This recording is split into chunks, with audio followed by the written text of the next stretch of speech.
بسم الله الرحمن الرحیم. شروع کوم په نام د خدای پاک چې هغه ډیر مهربان او بخښونکی دی. قل يا أيها الكافرون وایا چې ای کافرانو لا أعبد ما تعبدون زه د هغو عبادت نه کوم چې تاسې عبادت کوئ ولا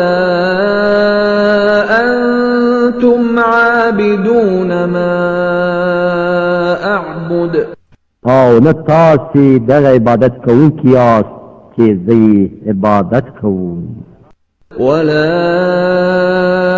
أنا عابد ما عبدتم او نه زه د هغو عبادت کوونکی یم چې تاسې عبادت کړی دی ولا أنتم عابدون ما أعبد او نه تاسې دغه عبادت کوونکي یاست چې زه عبادت کوم لكم دينكم ولي دين. ستاسې لپاره ستاسې دین دی او زما لپاره زما دین.